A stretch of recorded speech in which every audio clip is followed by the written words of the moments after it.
벌써 2021년 마지막 주일이 됐습니다. 1년이 52주인데요. 오늘이 52번째, 두 번째 주일이에요. 먼저 하나님 앞에 감사드립니다. 어려운 이 시기를 또 하나의 은혜 속에 건강하게 지낼 수 있고, 또 오늘도 이렇게 밝은 모습으로 예배 자리에 나와서 함께 예배 드릴 수 있는 그 귀한 은혜 주신 하나님 앞에 감사드립니다. 그리고 여러분의 목사로서 오늘 말씀을 전하기 전에 여러분을 위로하고 축복하기 원합니다. 지난 한 해 여러분 정말 잘 살아오셨습니다.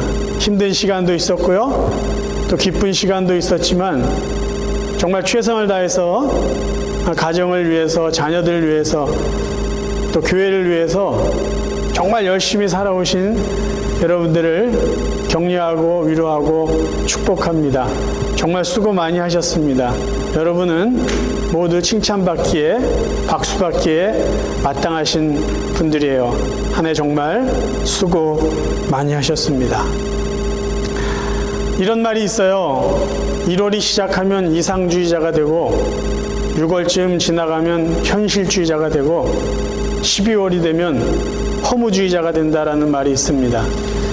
여러분, 이 한 주간 남은 2021년을 어떤 마음으로 보내고 계십니까? 우리가 2021년을 아쉬움 속에서 그냥 보낼 수밖에 없어요. 근데 그저 그 아쉬움만 가지고 보내는 것만 해도 참 다행이다 생각을 하는데, 해가 저물수록 저희들 마음속에 감춰져 있는 아픔들이, 슬픔들이, 불편한 감정들이 여전히 남아있다라는 것이죠.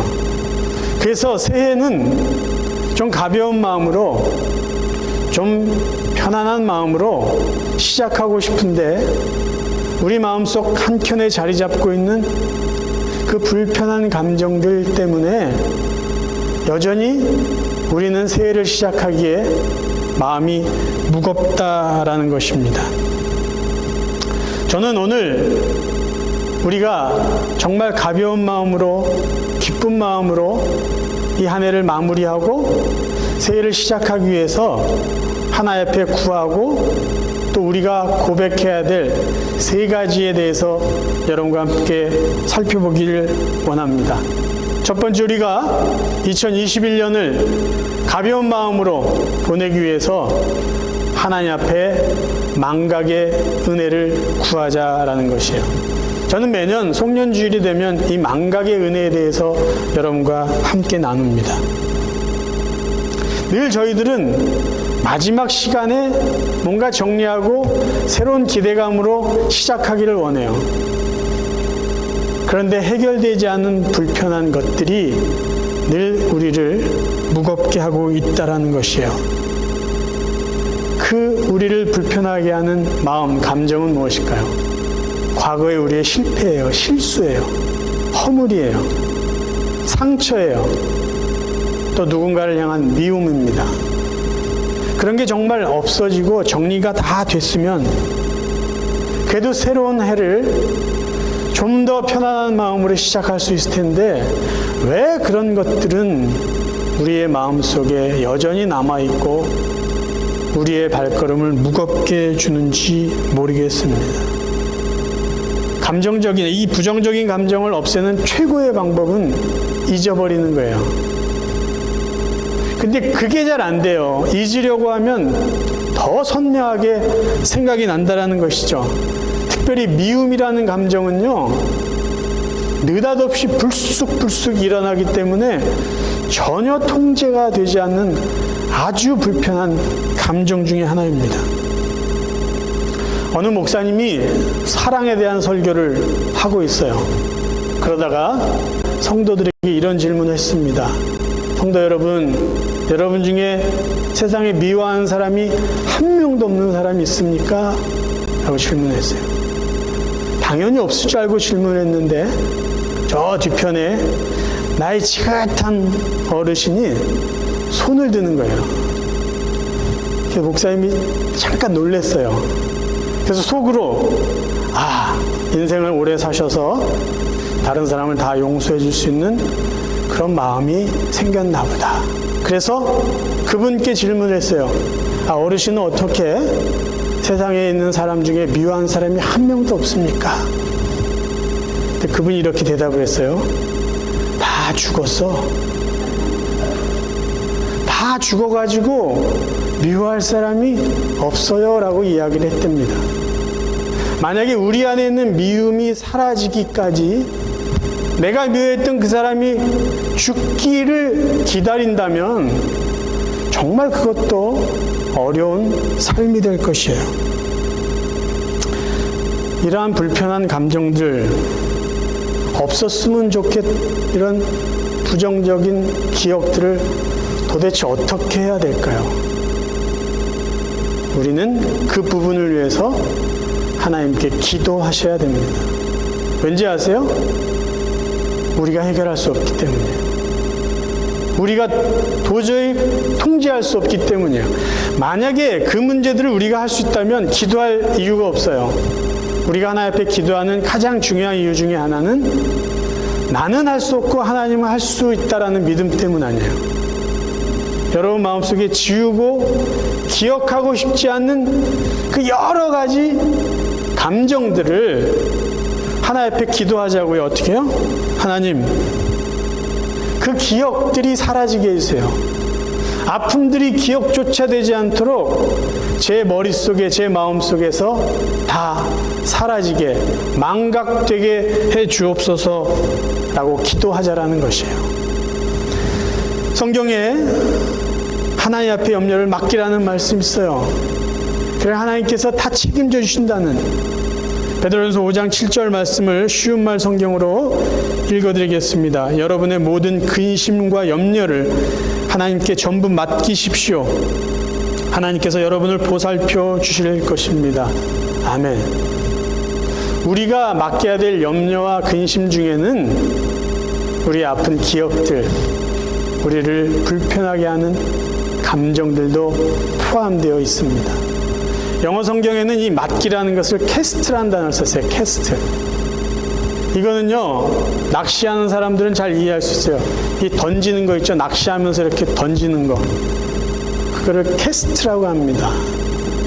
그러니까 던져버려서 하나님이 받으시도록 해야 되는 것이 맡기는 거예요. 하나님, 저의 염려를 맡아주세요. 저 안에 이 나쁜 감정들을, 이 기억들을 하나님 맡아주시고 사라지게 해주세요 라고 하면서 그것을 품고 있으면 하나님이 맡아서 책임져 주실 수 없다라는 것이에요. 던져버리세요. 하나님, 이 기억들을 하나님이 가져가 주세요. 그래서 제 머릿속에, 마음속에서 다 사라지게 해 주옵소서. 성경에는요, 이 망각의 은혜, 잊어버림의 은혜를 가지고 살았던 사람이 있어요. 그 사람이 바로 요셉입니다. 요셉은요, 형들에게 미움과 분노와 복수의 감정이 생길 수밖에 없었던 시간들을 살아왔어요. 형들이 자기를 팔지 않았으면 자기가 그런 고생을 하지 않았을 텐데 어찌 그 마음속에 형들에 대한 미움이 없었겠어요. 그래 두고 보자, 언젠가 기회가 되면 너희들 다 죽여버릴 거야, 그런 마음이 왜 없었겠어요. 그런데 놀라운 것은 그 요셉이 그 오랜만에 형들을 만났는데 전혀 화를 내지 않았습니다. 전혀 분노하지 않고요, 복수하려고조차 하지 않았어요. 왜 그랬을까요? 요셉에게는 이 망각의 은혜가 있었기 때문이에요. 그의 고백을 한번 들어보겠습니다. 창세기 41장 51절 현대어 성경으로 읽어드릴게요. 요셉은 맏아들의 이름을 잊어버리다라는 뜻으로 므낫세라 지어 불렀다. 하나님께서 지금까지 내가 겪어온 고통을 다 잊어버리게 하셨다. 또 우리 집안일까지도 다 시름을 놓게 하셨다고 되뇌면서 그렇게 이름 붙인 것이다.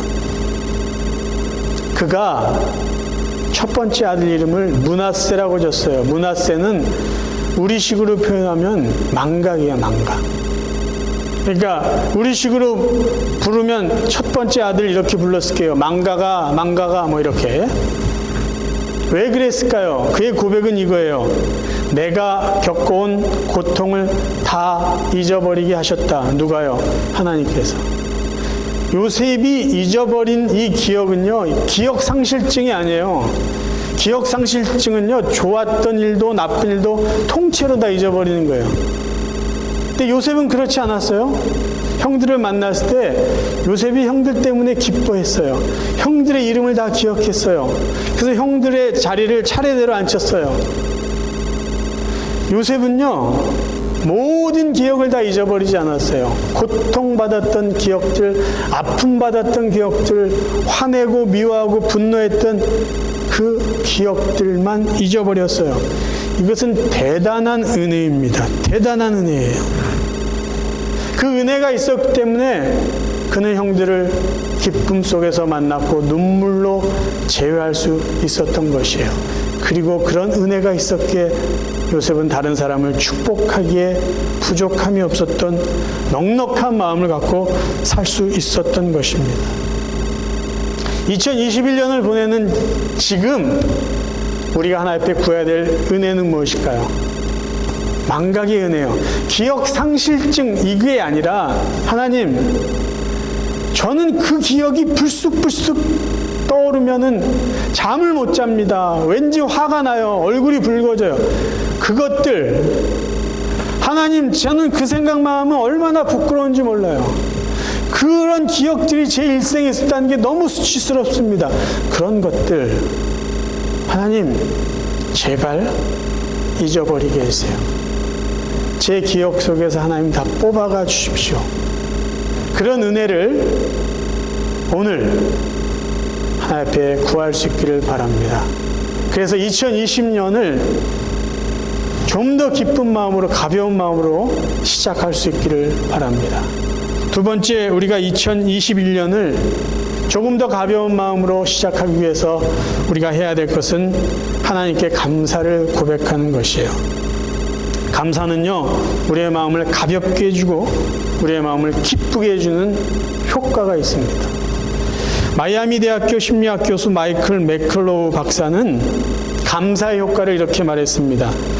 잠깐 멈춰서서 우리에게 주어진 감사를 생각해보는 순간 당신의 감정 시스템은 이미 두려움에서 탈출해 아주 좋은 상태로 이동한다.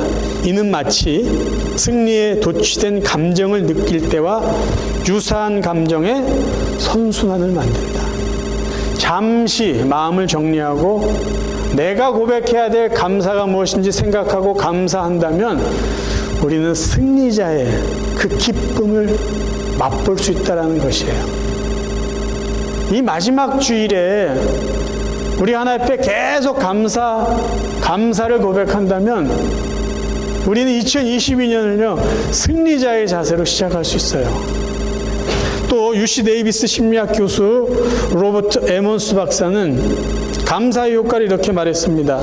생리학적으로 감사는 스트레스 완화제로 분노나 화, 후회 등 불편한 감정들을 덜 느끼게 한다. 감사는요, 우리의 마음에 스트레스를 사라지게 만드는 역할을 하는 거예요.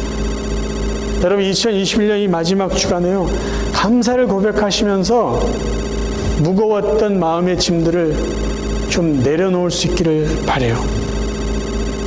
감사는 추수감사절만 하는 것이 아니다라는 것이죠. 이 한 해를 가벼운 마음으로, 새해를 기쁜 마음으로 시작하기 원한다면 우리는 하나님 앞에 감사를 고백하셔야 될 것이에요. 감사하기 위해서 몇 가지 확인할 것이 있어요. 감사할 수 있는 사람은요, 은혜를 은혜로 하는 사람들만 할 수 있어요. 은혜를 당연하게 여기는 사람은 감사하지 않습니다. 당연한 이야기예요. 은혜는 무엇일까요? 내가 노력하지 않은 것인데도 불구하고 내가 거저 누리는 혜택, 그것을 은혜라고 말합니다. 우리는 지금 누리고 있는 은혜가 무엇인지를 생각하려면요, 그저 좌우만 살펴보시면 돼요. 세상에는 내가 하지 않고도 거저 누리는 혜택들이 너무나 많습니다. 자연을 통해서, 국가와 사회를 통해서, 이웃을 통해서 내 동료를 통해서, 가족을 통해서 우리가 누리는 혜택들은요, 셀 수 없이 많습니다. 그래서 우리는 은혜를 은혜로 알고 감사하셔야 됩니다. 두 번째, 감사는요, 행복이 무엇인지 아는 사람들이 할 수 있는 것이에요. 행복이 무엇인지 모르는 사람은요, 감사할 수 없습니다. 이제 5분짜리 동영상을 여러분들에게 보여드릴게요. 이 동영상은요, 1995년 6월 달에 한국의 삼풍백화점이 무너질 때 그곳에서 생존했던 한 여자가 이야기한 강의한 내용이에요. 이 사람은 불행을 직접 겪었어요. 여러분, 불행을 겪은 사람이 이야기하는 행복이 어떤 것인지 한번 살펴보겠습니다. 이 동영상은 세밭이라는 세상을 바꾸는 15분이라는 그 프로그램에서 이분이 강연한 것인데 제가 5분으로 편집했어요. 저는 1995년 여름 부실 시공으로 20초 만에 무너져 버린 백화점에서 가까스로 살아나온 생존자입니다. 당시 저는 20살의 나이로 지하 1층에서 물품 보관소에서 아르바이트를 하다가 사고를 당했는데요. 건물이 무너진 찰나에 저쪽에서 누가 불러서 걸어가는데 등 뒤로 커다란 폭발음과 함께 건물이 무너져 내렸습니다. 그렇게 기적적으로 참사 현장에 살아났는데요. 꽤 오래도록 그 일 때문에 정신과 질병으로 고생하고 있고요. 지금도 불안장애로 약을 먹고 있습니다. 그때 저는 불과 1, 2초 사이에 삶과 죽음의 경계를 넘었어요. 근데 그 후로 세계관이 완벽하게 바뀌었습니다. 사고를 당하기 전에는 고민이라고 해봐야 되게 사소했거든요. 사고를 겪고 나니까 죽음 앞에서 생의 모든 일이 사소해 보이는 거예요. 언제 죽을지 모르는데 이런 일을 왜 할까? 저축은 왜 하지? 대학은 왜 가지? 이 불안전한 세상에서 결혼이라니, 아이라니 미친 거 아니야? 이런 생각들을 했어요. 그러다 끝내 나이 30에는 상태가 완전히 나빠졌어요. 이런 증상을 전문가들이 롱텀 PTSD라고 하더라고요.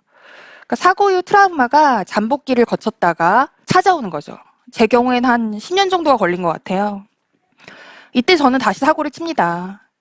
매일같이 죽음을 기다리지 말고 내가 스스로 죽음에게 다가가자 하는 잘못된 생각을 하죠. 지금 여러분께서 보시는 것처럼 실패했습니다. 다행이죠. 근데 희한하잖아요? 다시 한번 기적적으로 살아났는데 또 감사하지 않아요. 너무 짜증이 나는 거예요. 누가 나 살려달랬냐고. 왜 나는 나 죽는 거 하나도 못하냐고. 막 이렇게 막 소리 질렀어요. 근데 이제 그러다 보니까 행복이 너무 궁금한 거예요.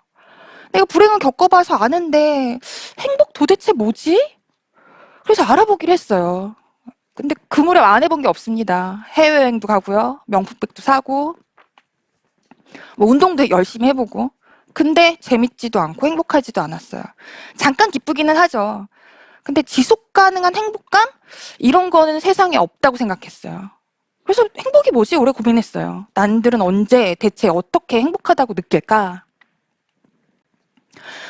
그러던 때였는데 그 당시에 다니던 회사에서 단체로 근처에 있는 보육원에 자원봉사를 갔어요. 그때 태어나 처음으로 저는 아기를 돌보게 된 거예요. 근데 사실 이전에 저는 굉장히 애들을 안 좋아했어요. 애들은 시끄럽고 귀찮고 불편하고 더러운 존재라고 생각했어요. 근데 그런 제가 덜컥 애기하고 분유를 받아든 거예요. 난감하죠. 어떻게 먹여야 될지 모르는 거예요. 타인한테 관심이 전혀 없었으니까. 그래서 애기를 이렇게 바닥에 놓고 그 갓난애를 바닥에 놓고 자 분유 먹어 이렇게 한 거예요. 애가 안 먹죠. 난리가 나고 울고불고. 했더니 이제 옆에 계셨던 어떤 봉사자 한 분이 보다 못해서 애기를 획책하더니 이렇게 안아가지고 분유를 주더라고요. 그러니까 애가 너무 우유를 잘 먹어요. 그걸 보고 저 그날 진짜 놀랬어요. 그리고 무슨 생각을 했냐면 아, 나 진짜 사람 모르는구나. 인간에 대해서 이렇게 모르는 사람이 인간이 어떻게 하면 행복해지는지를 알려고 한다는 것 자체가 말이 안 되는 거구나. 그래서 그때부터 거의 매일 시간 날 때마다 보육원으로 뛰어갔어요. 나중엔 제법 능숙하게 이제 아이들을 돌볼 수 있게 됐죠. 애기 하나가 이렇게 구석에서 웅크리고 있어요. 그래서 가서 말했죠. 아가, 이모가 젤리 줄게, 올라가자. 그랬더니 아니야, 젤리 아니야. 애기가 그래요. 이모가 뭐 줄까? 뭐 주면 올라갈래? 그랬더니 애기가 이렇게 눈을 들었는데 눈물이 이렇게 맺혀 있어요. 그러더니 안아줘 이러는 거예요. 저 그때 그 아이 안고 얼마나 울었는지 몰라요. 할 수가 있으면 진짜 계속 안아주고 싶었어요. 그리고 그때 깨달았어요. 아, 나 여태 나를 행복하게 해준다고 믿었던 게 전부 젤리의 다른 이름들이었구나. 그리고 그런 젤리들은 결코 나를 행복하게 해줄 수 없구나. 그러고 보니까 행복이 뭔지 알겠는 거예요. 행복은 눈에 보이는 게 아니에요. 저 한동안 행복에 대해서 되게 오해하고 살았거든요. 불행이 너무 선명하니까, 서슬퍼렇게 분명하니까 행복도 어느 날 막 유리창 깨고 안방으로 밀어 닥치는 줄 알았어요. 아니요, 그렇지 않아요. 행복은요, 내가 사랑하는 사람들 모두가 죽거나 다치지 않은 상태, 아프지 않은 상태예요. 오늘 아침에 현관문을 열고 나간 가족들이 전부 무사히 돌아오는 그날 저녁, 그리고 그렇게 잠드는 밤, 그런 날들, 하루하루, 매일매일, 그런 상태가 행복한 날들인 거예요. 바꿔서 말하면 슬프지 않았던 날들 모두가 행복한 날들이었던 거예요. 슬프지 않았던 모든 날들이 행복한 날들입니다. 이렇게 강의가 맞춰져요. 저는 이 동영상을 몇 번을 보면서 감사의 다른 이름이 행복이구나 라는 생각을 해보았습니다. 2021년을 감사로 마무리할 수 있기를 바랍니다. 마지막이요. 우리 2021년을 믿음을 고백하면서 마무리할 수 있기를 바랍니다. 저희 모두의 삶 속에서는 하나님의 은혜가 있었습니다. 앞으로도 있을 것이에요. 그래서 우리는 늘 감사합니다. 그런데 우리의 현실은요, 너무나 불확실하다는 거예요. 불안하고 불안정하고 불확실해요. 그게 우리가 살아가는 현실이에요. 그런데 이 불확실한 시대에 살아가는 저희들에게 가장 확실한 것이 하나 있는데, 그것은 뭐냐면 다 죽는다는 거예요. 너무나 역설적이지 않습니까?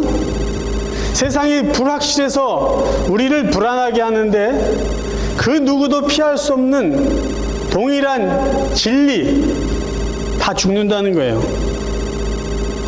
우리가요, 코로나19 변이 바이러스든 오미크론이든 델타든 뭐 또 다른 변이 바이러스가 생길지 몰라요. 그래서 우리는 불안합니다. 하지만 이 모든 위협을 잘 견뎌 나갔다 하더라도 분명한 사실 하나는요, 저희들은 죽는다라는 거예요. 죽는다. 그런데 불확실한 시대에 죽음이라는 확실한 그 사실을 인정하면서 살아가는 저희들에게 필요한 것 하나가 있어요. 반드시 고백해야 될 것이 하나 있어요. 그건 뭐냐? 죽음이 끝이 아니라는 거예요. 죽어도 우리는 산다는 거예요. 죽어도 영원한 생명으로 살고, 죽음이 끝이 아니라 하나님이 허락하신 천국에서 부활의 몸으로 살아간다라는 것이에요. 이 부활의 믿음, 이 구원의 고백이 우리가 2021년 마지막 보낼 때 고백해야 될 믿음의 고백입니다. 예수님께서 왜 이 땅에 오셨죠? 죽기 위해서 오셨어요. 왜 죽으셔야만 했습니까? 저와 여러분의 죄를 대신해서 죽기 위해서 오셨어요. 그분이 왜 부활하셨죠? 우리도, 죄 용서받은 우리도 예수님처럼 다시 산다는 걸 보여주시기 위해서요. 왜 천국에 먼저 올라가셨어요? 우리가 살 곳을 준비해 놓기 위해서요. 왜 그분이 다시 오실 건가요? 우리를 데리고 하나님과 함께 같이 살게 하시기 위해서요. 이 예수 그리스도가 우리를 위해서 해주신 구원의 모든 사건들을 우리가 믿음으로 이 2021년을 보낼 수 있기를, 마무리할 수 있기를 간절히 바랍니다. 한 해를 마무리하는 이때 다시 한번 우리가 믿음으로 고백해야 될 것이 무엇인지 여러분 마음속으로 정리하시고 고백할 수 있기를 바라요. 나는 불확실한 현실을 살고 죽을 수밖에 없는 확실한 사실 속에서 살지만 나의 삶이 죽음으로 끝나지 않는다. 나에게 영생이 있고 부활이 있고 천국이 있다. 그래서 다시 한번 확실히 고백할 수 있기를 바랍니다. 마지막으로 시편 23편 오늘 말씀 중에 4구절을 우리가 같이 한번 읽어보고 오늘 설교를 마무리하려고 합니다. 자, 자막을 보시면서 한번 네 구절을 읽겠습니다. 시작. 여호와는 나의 목자시니 내게 부족함이 없으리로다. 그가 나를 푸른 풀밭에 누이시며 쉴 만한 물가로 인도하시는도다. 내가 사망의 음침한 골짜기로 다닐지라도 해를 두려워하지 않을 것은 주께서 나와 함께 하심이라. 내 평생의 선하심과 인자하심이 반드시 나를 따르리니 내가 여호와의 집에 영원히 거하리로다. 아멘. 자, 지난 한 해를 돌아보실까요? 우리는 때로는 푸른 풀밭에 눕고 쉬는 기쁨과 은혜가 있었어요. 하지만 때때로 사망의 음침한 골짜기를 지난 것 같은 두려움도 있었고요, 아픔도 있었어요. 그런데 푸른 풀밭에 누워서 쉬는 기쁨 속에서도 하나님 함께 하셨고요, 사망의 음침한 골짜기를 다니는 그 두려움 속에서도 하나님은 우리와 함께 하셨어요. 그래서 하나님은 우리에게 부족하지 않은 목자이십니다. 그런데 한 가지 더 기억해야 될 것이 있어요. 다윗의 위대한 고백은 6절에 있습니다. 내 평생의 선하심과 인자하심이 반드시 나를 따르리니. 그 다음 뭐예요? 내가 여호와의 집에 영원히 살겠다는 이 믿음의 고백입니다. 이게 다윗의 시편의 위대한 놀라운 고백이에요. 저희는 이 세상에서 하나님의 은혜로 살고 있어요. 기쁠 때나 슬플 때나 편안할 때나 힘들 때나 아플 때나 건강할 때나 하나님 은혜 속에서 살아요. 근데 그게 끝이 아니죠. 그러다가 죽어요. 모든 인간이 죽을 수밖에 없는 그거 우리도 할 거예요. 그런데 그게 끝이 아니죠. 영원히 하나님과 함께 하나님의 집에서 살 것입니다. 이 믿음이 2021년을 마무리하는 저희들에게 고백되어야 될 믿음입니다. 사랑하는 성도 여러분, 12월이 끝이 난다고 끝난 게 아니에요. 12월은 1월로 이어집니다. 우리 인생이 살다가 죽으면 끝나는 게 아니에요. 우리 인생은요, 영원한 부활로 이어져요. 그리고 그 이어지는 삶은 예수 그리스도와 하나님과 함께 천국에서 영원히 사는 것입니다. 이 믿음을 가지고요, 이 부활, 천국의 소망을 가지시고 이 한 해를 하나님 잊고 싶은 것, 기억하고 싶지 않은 것 잊어버리고 살아가게 주옵소서. 망각의 은혜를 구하고 이 한 해 하나님 베풀어 주신 그 수많은 것들에 대해서 감사하면서 2021년을 은혜와 기쁨과 믿음으로 마무리할 수 있는 복된 성도들 되시기를 주님의 이름으로 축원합니다.